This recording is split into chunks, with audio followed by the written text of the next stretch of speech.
motra dhe vëllezër ke pas? Shko, nëna ime ishte vajzë vetme, pa motër, pa vlla. Po. Të thash gjyshi im lindi vetëm atë dhe nuk bëri tjetër. Po kështu baba im ishte djali vetëm. Baba i quhej Ali, mamaja Fatime, edhe i bashkoj Zoti si tamam si dy emra në Kur'an, edhe unë pse nuk besoj shumë në përfe, i bashkoj për të lindur 11 fëmijë. Dhe ne jemi 11 fëmijë. Jemi të bekuar që kemi familje shumë të madhe. Unë nuk kam as teze, as daj, as xhaxha. 11 fëmijë nëna jote. Dhe ne jemi 11 fëmijë. I ka vdekur ndonjë fëmijë?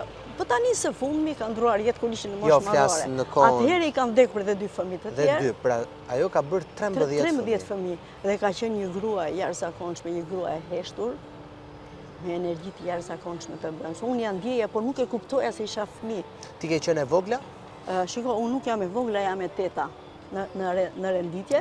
Kam edhe 3 mbas vetes, por shpesh herë këtë numrin 8 e quaj si numri infinit.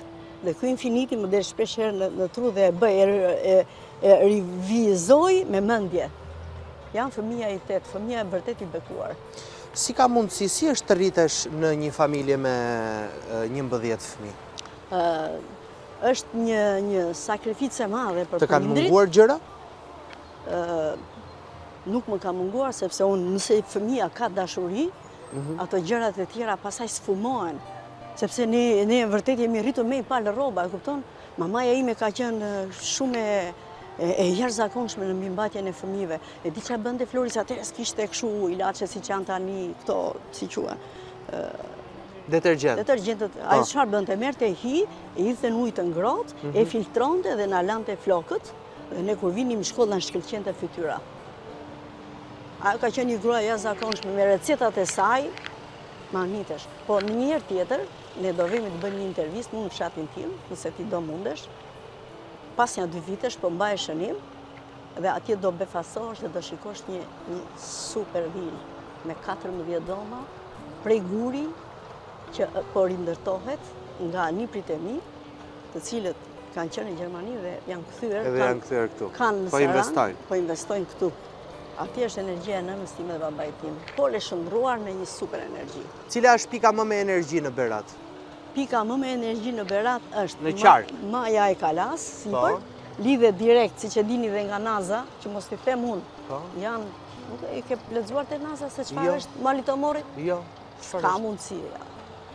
Po s'ka mundësi, mos e ke zbuluar. Çfarë është? Se çfarë? Po lë hapi Google dhe unë nuk do flas. Jo, ma thuaj ti. Jo, unë nuk ta them sepse lexoja atje. Po ma thuaj pra. Është një nga pikat më energjike në botë, në glob. Siç janë dhe disa pika të tjera, edhe ajo bën lidhje me Kalan këtu, me Shpiragun, edhe është një pikë, ore çdo pjesë e tokës ka energjinë e vet. Po ajo është e spikatur. Mali Tomorit cila pjesë? Maja sipër atje. Maja atje ku është Baba Aliu që vjen më shumë se 600.000 vizitorë në vit, 700.000 fare kanë vajtur tani. Ajo është pika më energjike? Më energjike. Ka dhe guva të tjera, po ajo është pika më energjike. Unë kam vajtur atje dhe kam dajtur atje me krah hapur, por jam befasuar duke Italia. Pastaj Tomori, nëse ikën dhe këtej nga rruga Elbasani, duket në çdo pikë është, tamam pikë energjie është. E vërtetuar nga NASA. Çfarë energjie morë atje? Këtë që kam sot këtu, jam njësuar dhe kam marrë me vete atë energji. E ke marrë me vete energjinë e malit Tomorit? E kam marrë me vete energjinë, siç po marr tani energji, siç po shkëmbej me ty dhe me këta 2 djem. Po. E kamerave edhe me këtë barin që është. Kjo është. Ky është zbulimi më i madh që kam bërë tek vetja ime. Çfarë viti lindet ti? Unë kam lindur në dhjetor në 12. Mbaj shënim këtë, 12 1959. Dhe nëse i mbledh këta numra dhe futesh në Human Design, ky është një numër i bukur. Nuk është rastësi. Ti vet, a beson tek numerologjia? Po si s'beso kam?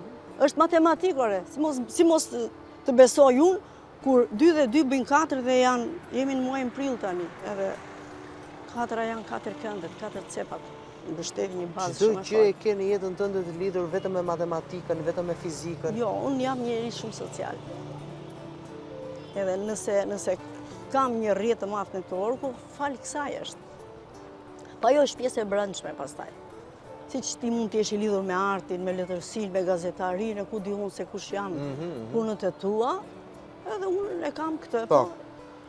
Tani, nuk ka mundësi, është gati e pamundur që të jesh aq shumë fëmijë dhe mos të mungojë diçka. A ka patur ndonjë natë që ti ke fjetur pa ngrënë? Jo. Shiko, baba im kishte një thënie. Vinte në Myzeqe me kuaj, edhe e pyeste pronarin e grurin që kishte atje. I thoshte, o zotëri, këtë grur këtu e ka ngrën i Zoti apo do ta haj? Po, kjo është një nga shprehjet më fantastike.